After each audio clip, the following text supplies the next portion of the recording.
Yeah, welcome everyone. Thank you so much for joining. I'm joined by my teammates, my co-founder Stephanie Wei, Chief Science Officer Phil Cheetham, our Director of Education Ryan Crawley, Director of Operations Paul Park, and of course Jeff Smith, who you will hear from later today.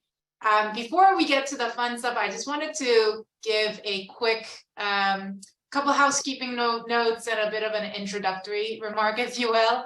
Now, I'm going to assume that most of you guys have at least heard of Sportsbox, but some of you may not have ever used the product. So I wanted to give you a quick intro about that. And we have some fun updates to the app coming up, including some new measurements that I think you guys are going to really enjoy using. First, I want to start every presentation that I give everybody with this message. This is at the core of what we believe to be our purpose. We want to make measuring the motion easy and accessible for everyone. Why? Because as the age-old saying goes, you can't improve what you don't measure. If you don't measure it, you can't manage it. If you can't manage it, you can't improve it. That's just the fact of life and the fundamental truth of the universe. When it comes to your health or your golf game, your business, you have to start with measuring in order to improve it. So same goes for the golf swing. We should measure it in order to make changes, make improvements, and we want to make that process as easy and seamless as possible with our technology. So with that, a quick reminder of what our product actually does. We have kind of the whole suite of features that a coach would want to use in their everyday lesson, including 2D drawing tools. You got the 3D measurements. You can do, side-by-side comparison of multiple swings. And most importantly, we have, and we'll continue to add features to make it really easy to manage and connect with your students. And most importantly, see what they're doing in between lessons so that you can stay connected and you can bring them back to your subsequent lessons without just being at the mercy of whatever they get frustrated enough to book a lesson. Hope that you guys are enjoying using the app. If you are, if you haven't, please give us a try. I think you guys will really, really benefit from it. In terms of new features, and this is a recent update that came out about a month ago. The trackers and now indicators are now shown at the bottom or to the side of the screen when you pull up the 3D analysis page.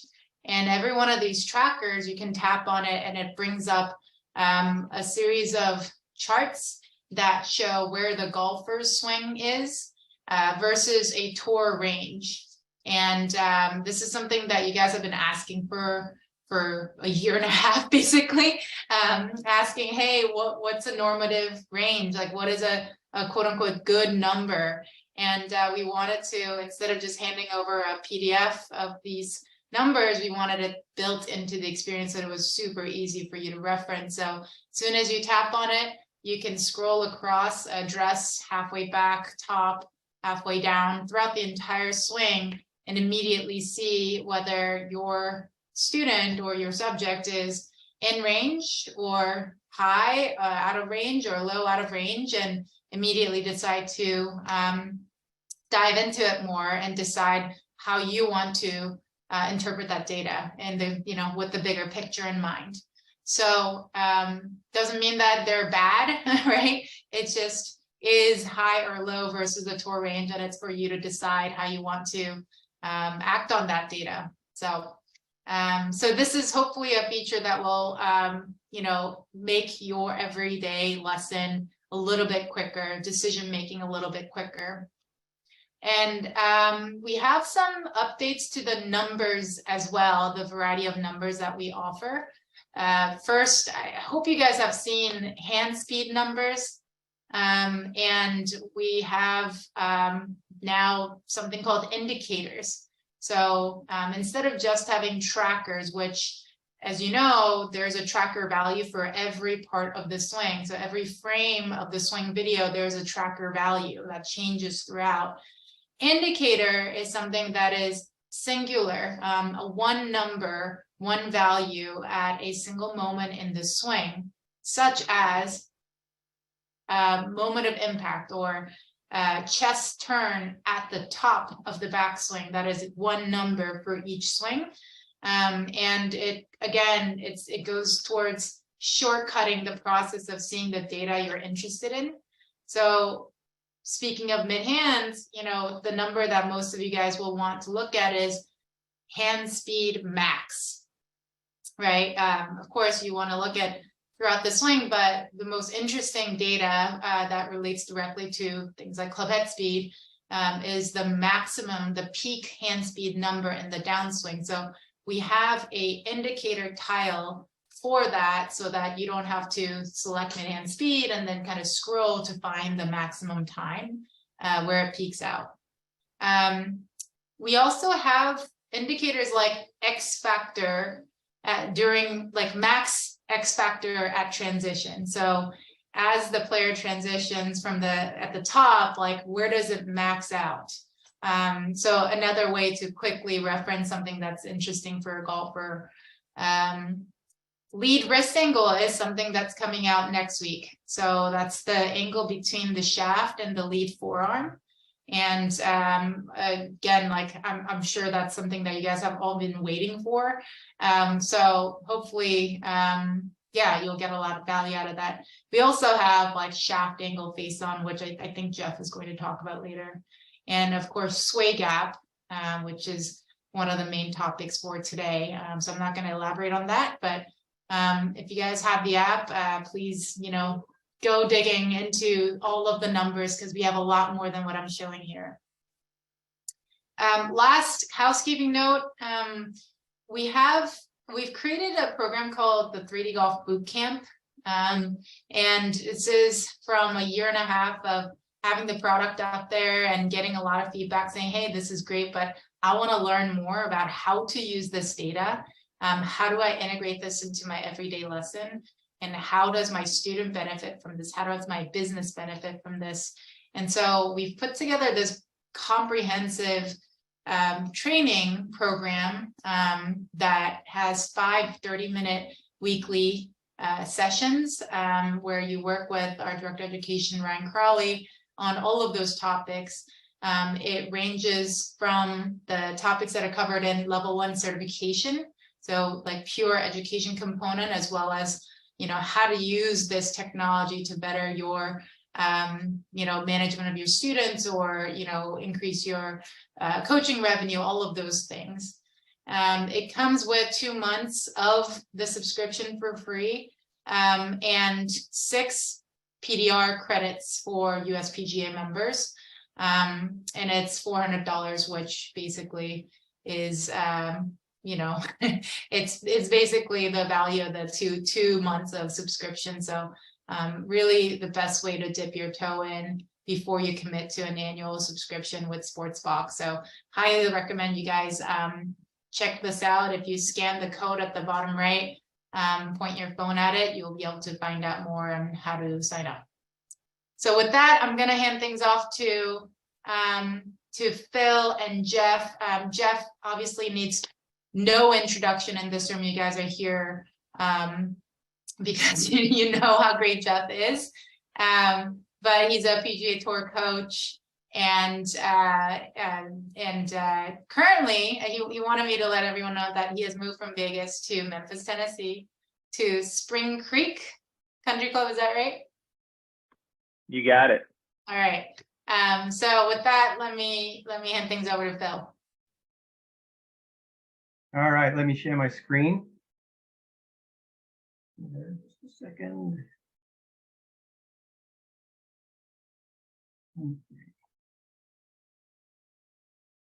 And get into the presentation. All right, is that showing up correctly or are you still looking at me? All right, good. Okay, as we've already talked about, Jeff is going to do the exciting stuff, the short game 3D, short game from the 3D perspective. And I've got to give you some definitions and some background from the biomechanics, which is kind of my job as the Chief Science Officer. So Jeehae already showed you a few new features talking about trackers and indicators. So I'll jump that and I'll go straight into a couple of terms and a couple of definitions that will help you understand what Jeff is talking about a little bit more. So one of the first things I like to jump into is 6 degrees of freedom. I mean, that sounds a little strange for people, so I like to explain it. What it means is basically your body can move in 6 different ways. Everybody thinks of 3 dimensions, but you've actually got 6 different ways you can move. 3 of them are along each axis. So you've got this icon. Let me get a pen here so I can show you a laser pointer. So you've got the axes that you can move along in 3 dimensions, and we call those, you've probably heard them called X, Y, and Z, but we call them sway, thrust, and lift. I'll define them in just a minute. The other 3 degrees of freedom are around each axis. So you can go around this axis side to side, you can go around this axis turning, you can go around this axis forward, back. So we've got turn, bend, and side bend. And that's where the 6 degrees of freedom terminology comes from. 3 degrees of freedom along each axis and 3 degrees of freedom around each axis. And that's one of the primary benefits of Sportsbox is our system is so sophisticated that from an optical-based system, or a video camera basically, we can measure those motions and those degrees of freedom. It's pretty extraordinary. So let me just define them a little bit more fully. And Jeff will be talking specifically about these as he gives examples. So the first thing is what we call body positions: sway, thrust, and lift. Sway is motion from side to side, towards and away from the target. We classify towards as positive and away as negative. So if you're looking at numbers on the screen, if it's negative, it means the golf is moving away. If it's positive number, it means he's moving toward. Then we've got thrust, which is forward and backward towards the ball along the front back axis. And then next we've got lift, which is up and down. Up is positive and down is negative. These are typically used for the chest, the pelvis, and the head. We also use it for the knees as well. And I think Jeff is going to talk about knee sway as well. So you'll see some new topics from him as far as the short game is concerned. These positions are what we call global, and they're measured with respect to a line between the 2 ankles, your left and your right ankle. So those are the position measurements, and they're measured in inches and centimeters. They're basically like distances, if you like. Second set of degrees of freedom are rotations, and we've got bend, side bend, and turn. Bend is around a side-to-side axis. So if you've got this axis through your chest or through your pelvis from side to side, and you turn that, you can think of it as a handle that's sticking through your side, and you grab that handle and you turn that handle, you'll bend forward and you'll bend backwards. So that's forward and backward bend. And forward is positive and backward is negative. Side bend is around an axis that goes front to back. So it goes through your chest, from the front to the back or the back to the front. So if you grabbed a hold of that line and you turned it, you would bend sideways.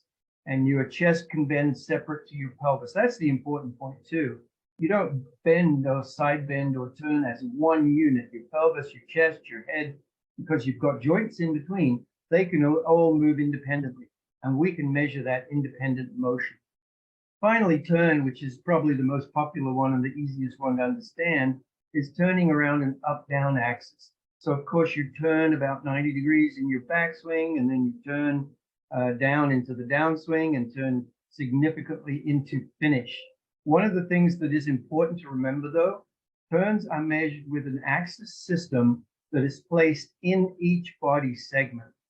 So for example, in the chest, the turn axis is up, down, but as you bend forward, that turn axis follows you. So if you bend sideways or forwards, you're still getting a real measurement of turn.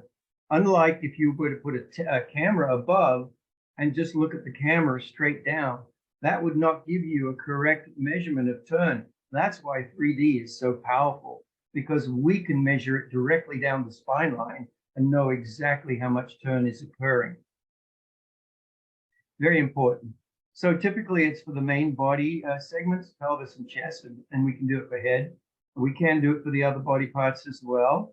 I mentioned already that it's around the body's axis. The ankle line is 0 for turn, and it's measured in degrees. By the way, I think I may have misspoke in the last slide. 0 for sway, thrust, and lift is actually at address. So we take the address point, and any measurement, then negative or positive, will be how far you've moved from the address position. Okay, one other thing that we like to talk about, you've heard us talk about trackers and indicators, but we talk about tracker truths. And tracker truths are actions that every pro does in the swing. And we've discovered these tracker truths from our Tour Pro databases. We have a male and female Tour Pro database. Currently for drivers and 7-iron, we're building them as we go. We've literally got thousands of new swings that we're adding to the database, so we're going to segment out the databases. But currently, the databases and the tracker truths make reference to our Tour database. And I'll just give you a couple of examples. So here we've got the difference between a male and a female Tour Pro. So one of our tracker truths here is that females tend to turn more than males do. Generally, females have more flexibility than males. So you can see an example here, probably an extreme example with John Rahm, because he's not turning his chest and his pelvis very much. You can see 80 degrees of chest turn at the top of backswing and about 36 degrees of pelvis. But you can also see that he has a big separation, or a big X factor, a decent X factor of about 49 degrees. Whereas Nelly, she is turning much more, 100 degrees of chest turn, 101 degrees, if you like, of chest turn at the top of backswing, 40, let's say that's 44 degrees of pelvis turn, with a large X factor of 62. Now, one of the differences, of course, is men tend to be a little stronger than the ladies are, and so they can capitalize on these X factor values and close more rapidly. Okay, let's talk about another tracker truth now. This one is side bend, and as I mentioned, side bend is around an axis through your chest, front to back. A lot of people would think that you max out your side bend at impact, but in fact, it's not true. You actually max out your side bend after impact. So you can see here the chest side bend is about 39 degrees if you round it up, and about 59 degrees. So there's quite a difference there. There's about 20 degrees of difference between the side bend of the chest at impact and just after impact in the follow through. That's very important from the point of view of injury. We don't want to see that side bend get above about 60. So Nelly's on the verge of a little bit too much side bend. I see quite often a lot of young golfers have a lot of side bend because they're really trying to get behind the ball and hit it as hard as they can. I mean, yes, you may get a little bit more power from that, but you're risking injury, repetitive injury, because you're doing that hundreds and hundreds and hundreds of times. So that's a tracker truth about side bend. It maxes after impact and not at impact. One more tracker truth is the recentering before the top of backswing. This is a very powerful one. This is very important. What we found in 100% of the males and the females in the Tour database is they max out their sway in the backswing, but are already moving towards the target by the top of backswing. Sorry, by the top and by point that the club is transitioning. So you can see here that pelvis sway is about minus 1.7, and the minus just simply means it's in the backswing. But at the top, it's already 0.3 inches towards the target. So it's past the address point, and the total sway from the maximum to top of backswing is about 2 inches. So it's moved, the golf has moved towards the target, and sway or slide towards the target, if you like, comes before turn. So that's a very important track of truth, that you slide towards the target before the top of backswing and before you start your turn. Okay, one of the new trackers that Jeehae alluded to is, and Jeff is actually going to talk about, is what we call sway gap. And this is a new one that we've discovered lately. It's a good way at looking at the differential between the pelvis and the chest. And in fact, that's exactly what it is. In the horizontal direction, it's the difference between the chest sway and the pelvis sway. And effectively, it gives you a measurement too of kind of how much side tilt is going on at the top, at impact, and during the swing. And it can be seen by the two vertical lines that are dropped down to the floor, blue one and the yellow one. And so not only can you measure that distance, but you can see it as a visual reference by looking at the distance between those two lines horizontally. And I know Jeff is going to talk about that one because he's definitely found some very important information about it. So before Jeff actually takes over with his demonstration, he wants to talk about a couple of slides that he created today. So I will pass it on to him and let him address a pitch shot and a bunker shot.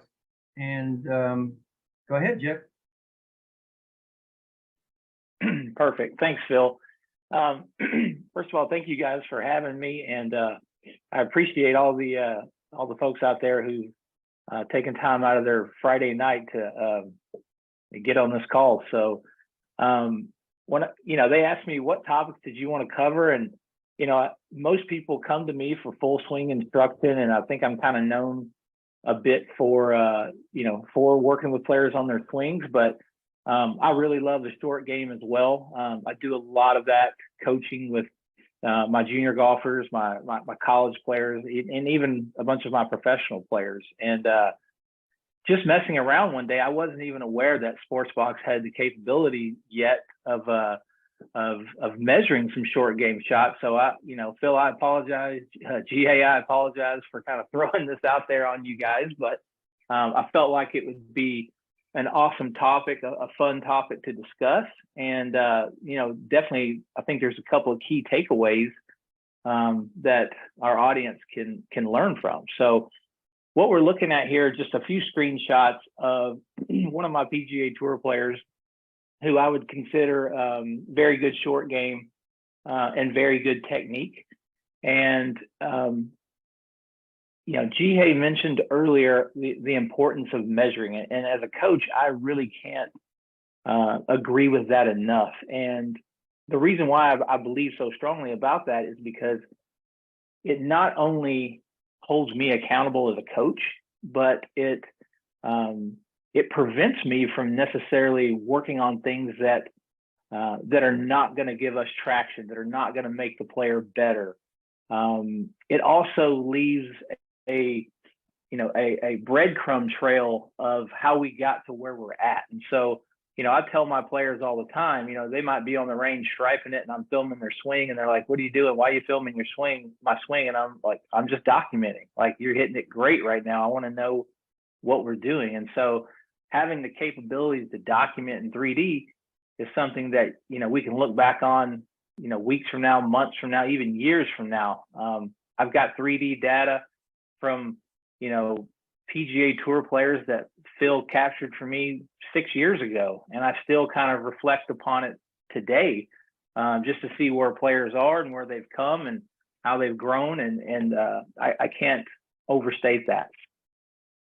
What we're looking at here is just a basic sort of pitch shot, and there's a couple of things that I want to call out to you guys that are easily tracked. And so when I was formulating my thoughts around this presentation, I was like, okay, what's most important? What are the big overlying themes or patterns? and what is the audience going to take away the most from here? And I assume that a lot of the people on this call are coaches. And when a player comes into us and they're struggling with their short game, we can really foundationally break that down to their ability to control where their club lands time and time again. Are they hitting the ball first? Are they hitting the ground first? Or are they, gliding the bounce and hitting the ground at the same time as the ball? So these trackers and what's happening in these swings will kind of shed some light on, what I see and what I've actually strived to try to achieve with my players. Like Phil said, that first slider is just basically where are you starting? Everything is zeroed out there, and that's the player's setup position. I am going to talk a little bit about setup. You'll notice that this player has sort of a medium to narrowish type of stance. You will also notice the two trackers coming out of the body. One is out of the chest, the center of the chest, the blue line, and the yellow line is the center of the pelvis. Naturally, the blue line is a little bit behind the yellow line at address because the right hand is lower on the club. So there is a little bit of tilt of the spine there. What I want to call your attention to here, though, is that second frame. And these sway markers here, values, kind of astonished me the first time I started to really measure some of these players. I knew this was happening. I couldn't quantify and tell a player, move your forehead 3 inches closer to the target halfway in your backswing, because they were looking at me like I was crazy. But I knew that players, as soon as they put the club into motion on the short game, they started to move toward the target, especially high-level players that created a lot of friction, that created a lot of spin and hit the ball very, very solidly. So you can see, if we just follow along these slides, early in the backswing, the forehead's moved about 2.8 inches toward the target. The chest has swayed about 1.9 inches toward the target, and the pelvis hasn't moved quite as much. And that's an important factor there. So that kind of gives you a hint as to how that player, and I'm going to talk about it a little bit later when I actually put this swing up there live so we can look at it from any position. You can tell that the golfer is actually going into or going towards left side bend with their torso. That's indicated by the fact that the chest and the forehead are outgaining the pelvis towards the target. And a goal is, when I'm working with a player, is I want to try to get the forehead sway marker, the chest sway marker, and the pelvis sway marker superimposed over the top of each other at the top of the player's backswing. And that it doesn't matter if it's a waist high chip, a pitch shot at left arm parallel here, or even a bunker shot. Pretty much any shot around the green where we're dealing with precision and quality of contact, I'm trying to get those markers essentially stacked up over the top of each other at the top of the backswing. Now, that next frame that you see there is in the downstroke. And you can see that the forehead has continued to move forward. It's now 3.5 inches towards the target. The chest is 3.4 inches, so it's gaining and moving pretty quickly towards the target. And then the pelvis is starting to pick up the pace towards the target as well. And that is also a gentle byproduct of one other. I didn't have enough room on this slide, but one other thing I'm tracking is the lead knee sway, and it's kind of helping facilitate the pelvis and the chest and the forehead and everything moving a bit towards the target. And then the last slide is at impact. And, you can see very quickly all of those centers, if you will, are starting to kind of smooth out and move toward the target at about the same point. So 3.5 inches for the forehead, 3.5 inches for the chest, and 3.8 inches for the pelvis. Now, ball position is going to affect these things a little bit. Again, I picked this as a demonstration because this is just a medium trajectory pitch shot with a lot of spin, very clean contact, a shot that a lot of players struggle with, and even on tour, and a shot that all of our players can get better at if they have sort of this general understanding. So again, this first slide is just sort of my preferences, what I like to see. And Phil, if you will go ahead and switch it to the next slide. This is also a PGA Tour player. I'm sorry, it's not. This is the bunker shot. I'm sorry. When I take over in a second and I start working with the app, I'm going to show you guys that same example that we just looked at, the good pitch shot, and then we're also going to look at a sort of a poor pitch shot, and you're going to see kind of some differences there. But again, this is same kind of thing. This is a bunker shot. You can tell the stance is much wider. Golfer squatting a little bit more in the bunker.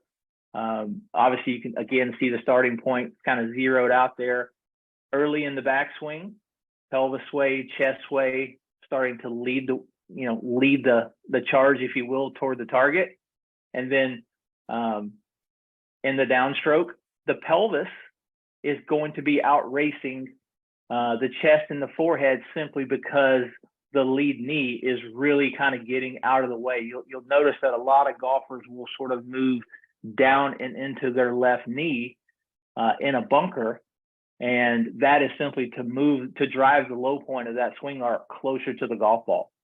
Most amateur golfers, when you're looking at this, they're having a problem hitting it too far behind the ball, or they're hitting the ball first, and it's simply because they don't have this, what I would call, precision sway in their strokes here.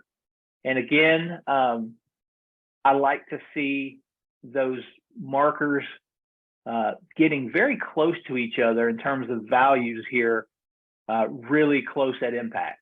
I don't like to see a lot of right side bend going in down around the ball in the short game. That would be an indicator that the pelvis or the lead knee is moving too rapidly toward the target. It could be also that the player set up with too much right tilt to their spine at address. But again, this tool has made problem solving those things easier than ever. You can kind of see some of this stuff on video, but you really can't, if that makes sense. When you're dealing with just 2 or 3 or 4 inches of sway of a body segment, well, a good bunker shot, the difference between a good bunker shot and a bad shot is your club entering the sand 2 inches behind the ball. And so with a tool like this, it's going to make it so easy for your players to sort of conceptualize what you want them to do versus what they think what they feel they need to do. And, I've shown this to a number of players, just amateurs, all different handicap levels. And once they see this, they're like, wow, I'm supposed to move my head towards the target in the downswing. I work on keeping my head back all the time. So it just understanding and changing their concept and creating a visual can create some awareness that will help you get results rapidly. So I want to go through a couple of those. Again, none of this information is groundbreaking. I understand that. I realize that. There are a lot of different patterns in short game that work. What I have found is these are the things that help me get the best results. And these are, when I've looked at a lot of really good short game players, these are commonalities that I see from those short game players. And so let me share my screen here.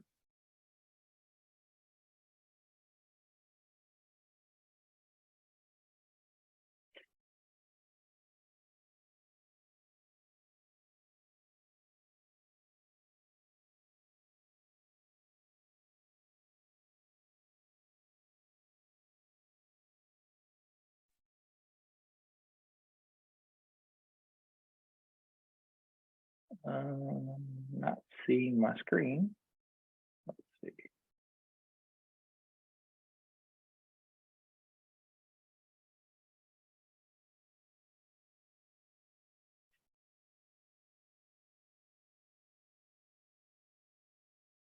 By the way, Cody Smith has asked, is 5.8 to 1 tempo common for bunker shots? So Phil and I were just talking about that. I can't give an answer on that yet. I do know that this player was, when he was hitting this shot, was working on hitting a very high, soft, spinny bunker shot. And to do so, he makes a very sort of long, slow, deliberate backswing to give himself time to sort of coast into impact and line the shaft up at the bottom to create a lot of loft and a lot of spin. So I haven't done enough data collection. And again, I'm kind of springing a surprise on the Sportsbox team here about the capabilities of the technology. So I might be a little bit early on this. And so I can't answer that question just yet. Phil, do you want to take a shot at that one? No, I agree with you. I think the concept of a very slow backswing and then a rather quick downswing. But again, we got to do more work on the the half swings, pitch shots and bunker shots. We haven't done it yet, and that's something very exciting that the system has done such a good job. So I would agree. So here's that really good pitch shot, and I've thrown it up there so you guys can kind of see it. And I'm just going to kind of play the overall motion for you real quick so you can see what he's doing and what it looks like when you just look at a 2D video. Very good representation of the avatar of how, the 2D video looks and how he's moving. So I thought it was a very nice capture, and I think there's a lot to learn from there. So one of the things I like when I'm just going to demonstrate that sway point of view. If you look at those trackers, I'll make the avatar just a tiny bit bigger. From address to impact, boom, you can just tap on those things when you have a student in front of you, like I'm doing here. And I'm just going back and forth, toggling on these swing positions at the bottom. And the player's like, wow, I'm really moving that much in a pitch shot like this.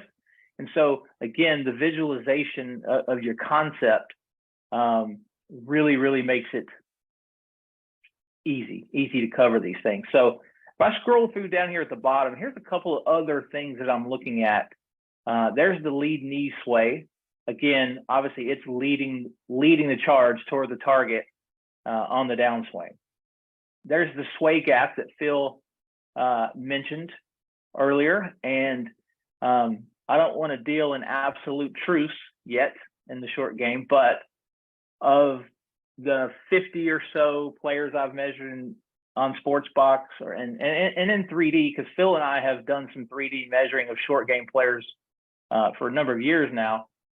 The bigger the sway gap I see at impact, generally the poorer short game player they are. And the reason why is because oops, did I lose my screen there?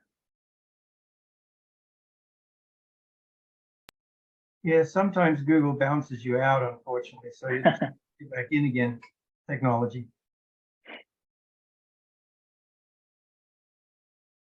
By the way, the different colored numbers they indicate, like if it's red, it means it's outside of the tour range at that position. But the range that we have in the database currently is the tour, male tour, female tour, driver swing range. So it's obviously not really relevant when you look at pitch shots. Yes, I was going to make that same sort of comment there. But again, back to my original point, the bigger the sway gap at impact in the short game, generally you start to see, if you look at this chest side bend here, you start to see really high values there. So essentially that right shoulder is getting closer to the ground, which means the radius of their swing arc is going to start entering the ground too soon. And there's only one way to rectify it. Well, there's two ways to rectify that good players will do. They will either start to stand up, just to cause contact.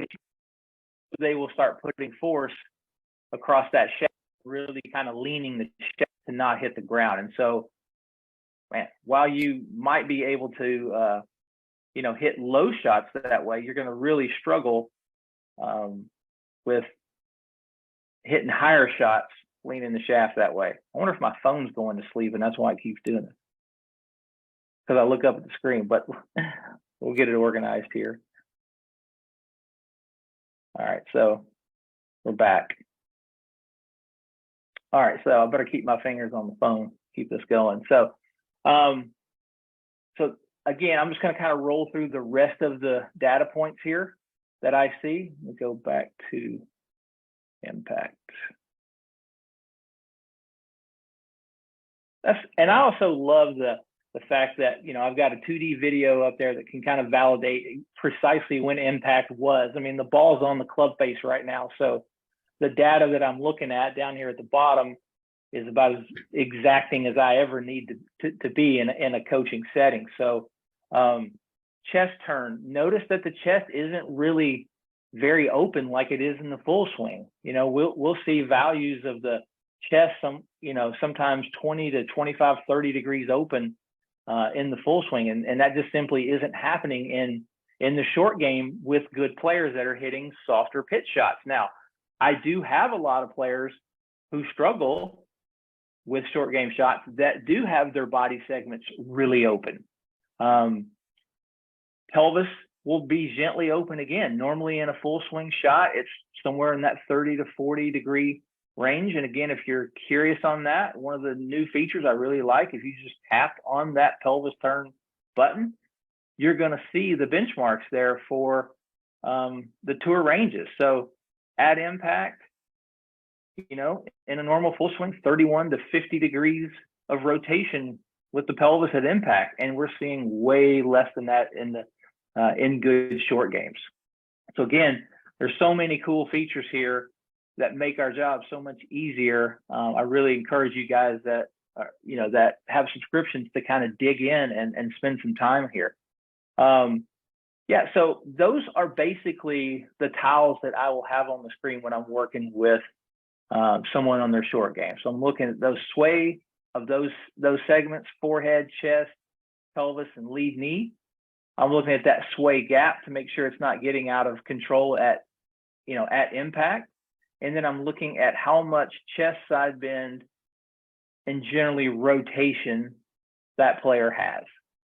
Now, if we look at a different example of, someone that might struggle a little bit more around the green.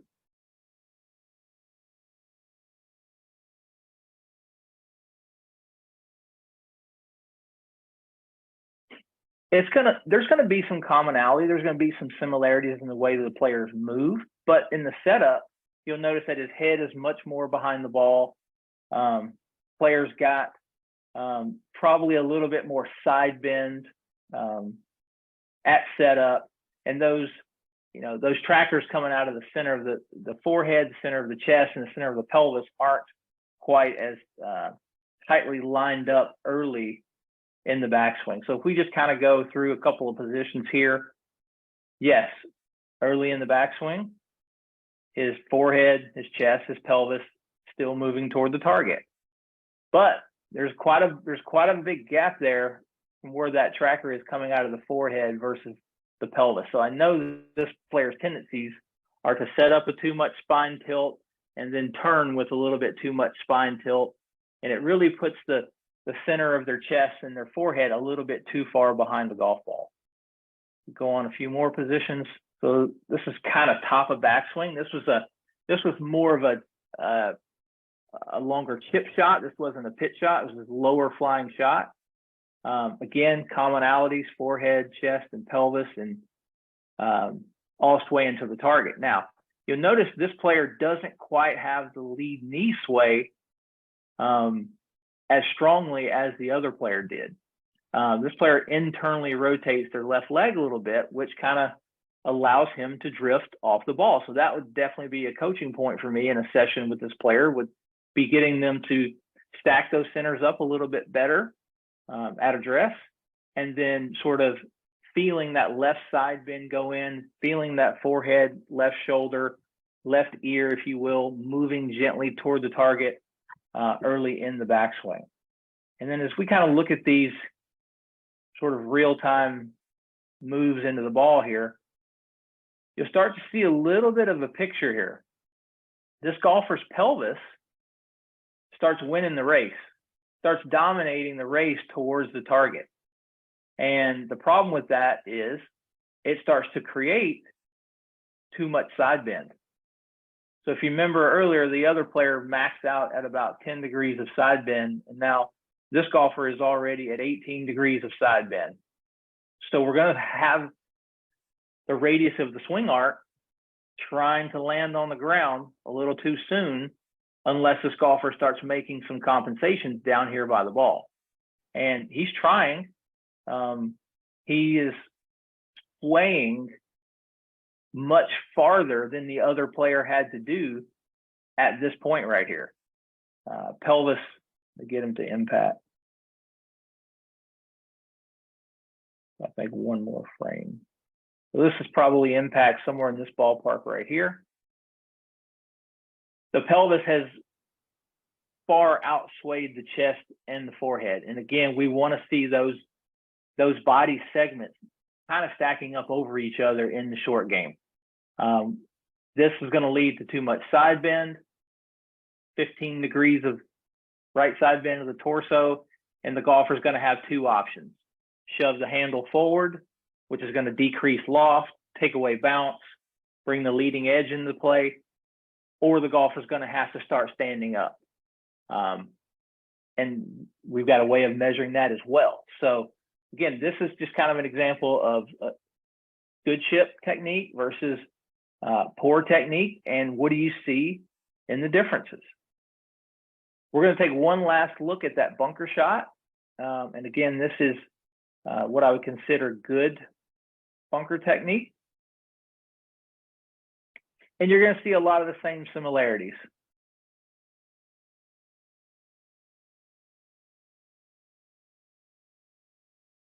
So much wider stance than we had in the chip.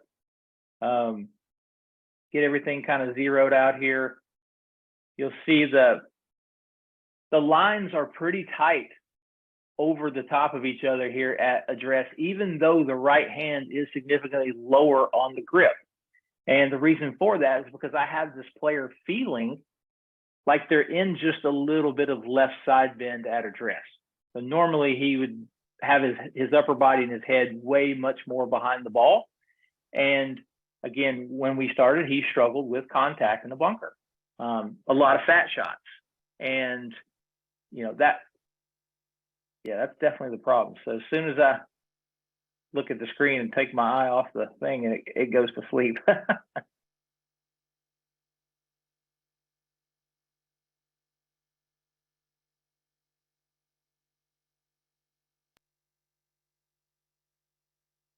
All right, we're back in business. All right, so just through a few positions here. Early, we're moving toward the target. Pretty pronounced from here. We stayed pretty neutral. We didn't have a lot of motion off the golf ball. I would say this golfer's probably setting up 55-45 on his lead side at address. He's pretty much staying centered through this part of the backswing. But near the top, you really start to see a push of all those body segments toward the target. The lead knee, the pelvis, the chest, the forehead. We want everything kind of moving together. We don't want the lower body to move out from underneath the upper body. Again, that's going to lead to too much side bend on the way down. Again, pelvis still moving forward. Left knee starting to pick up the sway value because he's starting to squat or to move down into a bent left knee.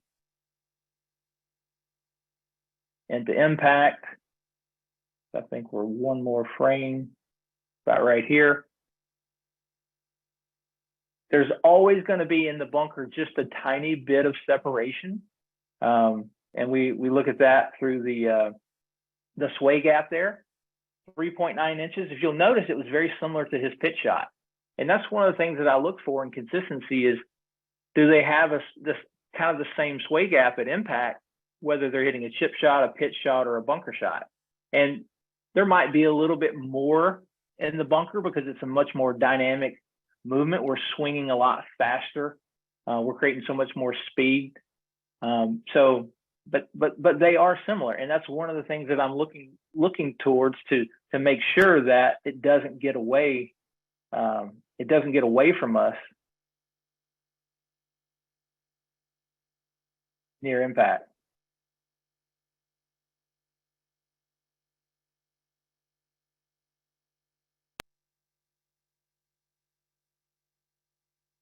All right, so that's pretty much the gist of what I wanted to cover with you guys, what I feel like are the most powerful uses of the tool. And I kind of want to get into some questions, Jeehae. That's my part of these things that I like the most, answering these guys' questions.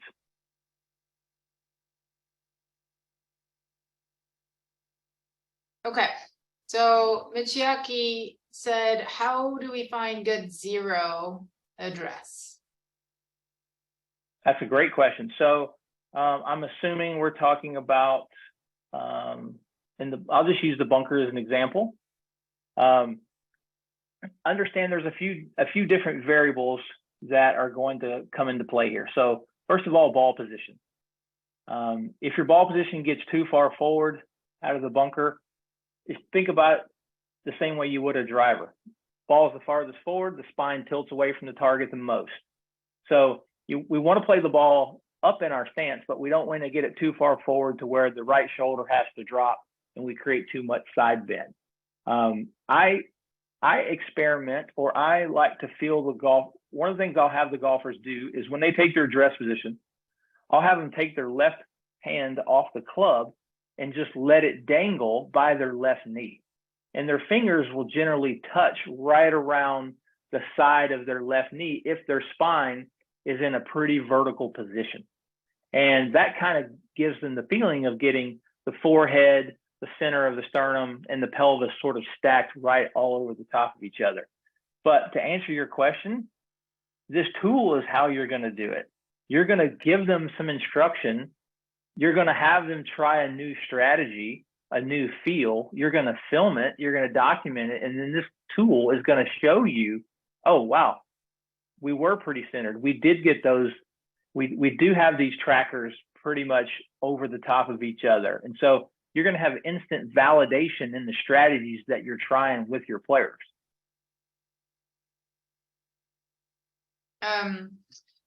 How is the target line defined? So I'll take that one. In Sportsbox, we wanted to make the system as widely usable, mobile as possible. So we didn't want somebody to like actually put down anything on the ground to establish a target line, or we certainly didn't want to guess what the target line would be, which would be horrible. So we're taking the ankle to ankle as our 0 degree line, based upon which all the turn numbers are calculated.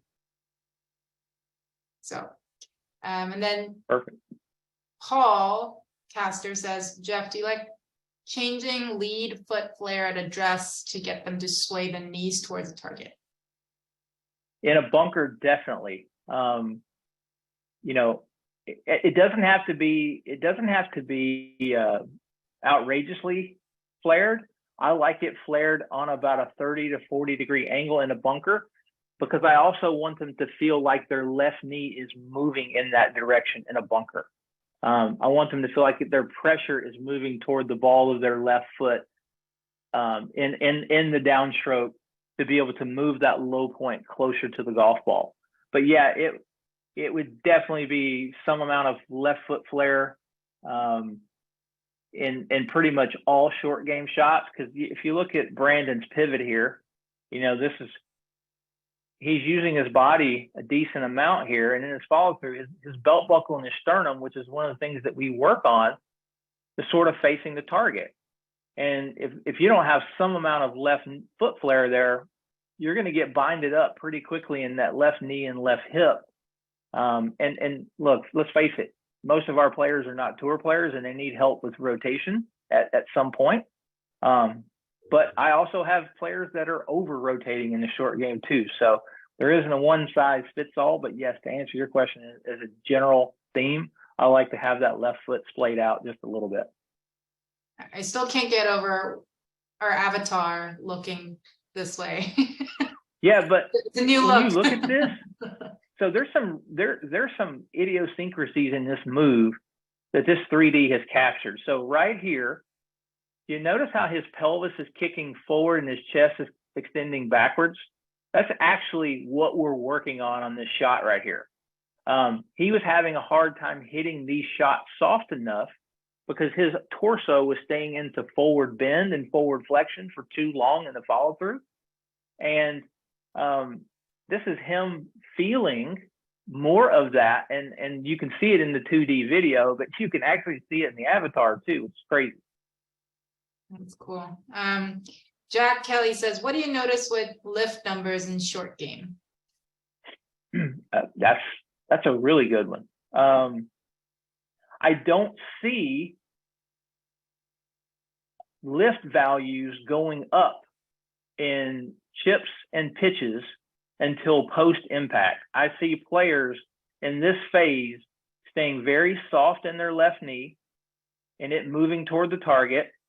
There's not a lot of lift going on here of any of the segments of the forehead might be gently going up. The chest may barely be going up at this point, but the pelvis is pretty much staying down. And that is one of the ways that we create angular speed to the club in the short game.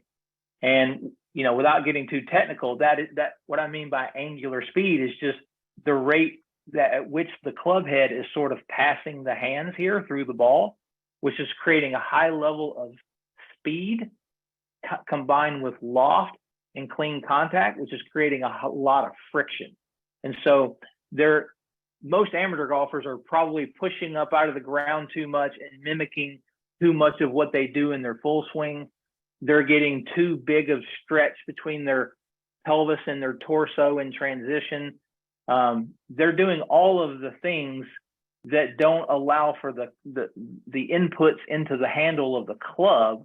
You know, Phil and I talk a lot about forces and torques that are going on in this handle, but essentially the kinematics of how you're moving your body are what's doing that. And so there isn't a lot of push up. There isn't a lot of lifting. There is a lot of sort of staying soft and flexed with gentle body rotation in good short game players. That's a great question though.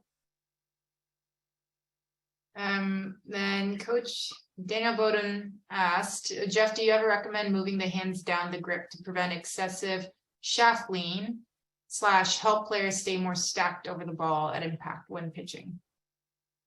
So I'm assuming that they mean choking down on the grip. I think that's sort of a personal preference. I don't like to change the feel and the balance of the club very much.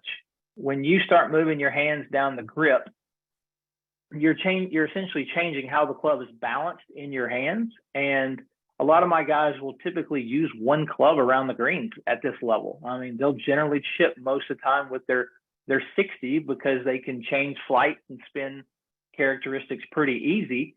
And, you know, the only time they would probably choke down on the club is if they had an extremely uneven lie with the ball way above their feet or something like that. But again, that's more of a personal preference. I wouldn't necessarily do it to create more bend over in their stroke. It's, you know, choking down isn't going to change these frontal plane alignments that we're looking at here. All it's going to do is have them essentially bend over more, which could lead to more left side bend and right side bend as they started adding rotation. So that wouldn't be one of my go-to things. I have a question, Jeff. Have you looked at hand sway number in comparison with all these other sway numbers? No, I haven't. I mean, I have looked at it, but I haven't really, you know, extrapolated any thought process around it. It seems kind of elementary to me. We're swinging the club around our body, so that the rate that it's happening, I haven't come up with any one size fits all truths, or I haven't even picked up really on any patterns. There may be some good intel in there in terms of how that changes when they're changing shot shape, whether they're going from a low shot to a high shot.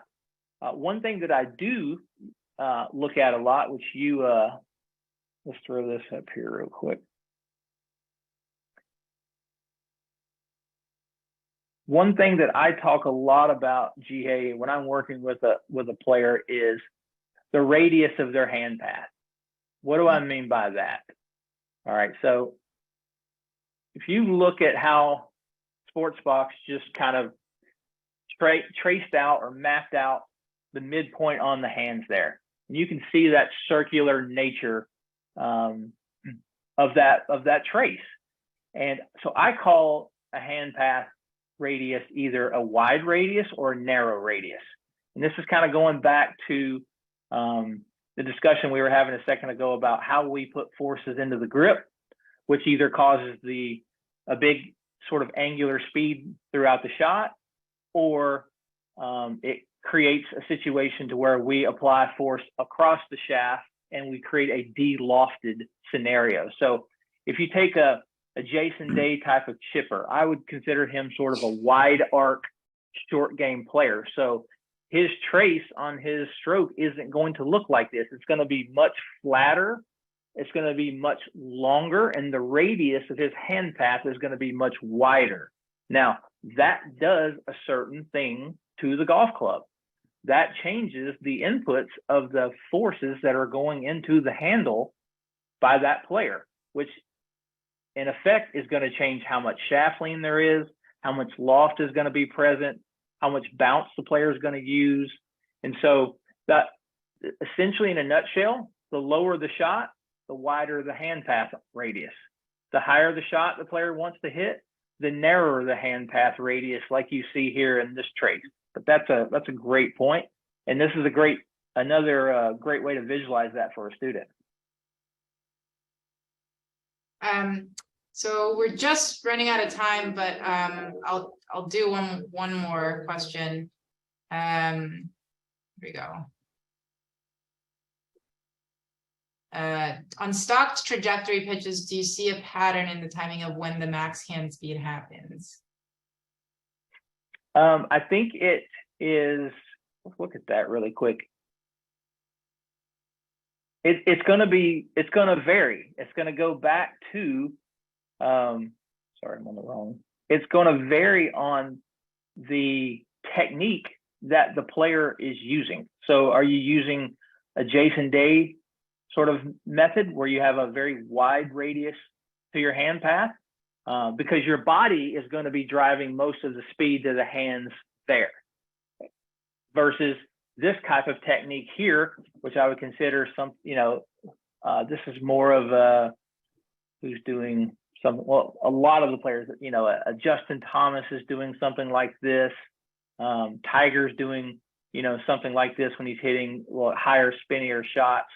So that, to answer that question, it's going to vary. It's going to vary on the type of technique that they're using. I know I didn't give a great answer there, but. All right. I think we got to wrap this up just to be mindful of everyone's time, but I'm going to copy and paste this last question and email it to Jeff so that you guys can correspond. Everybody, thank you so much for joining us today. Jeff, thank you so much for your time. And Bill, thank you.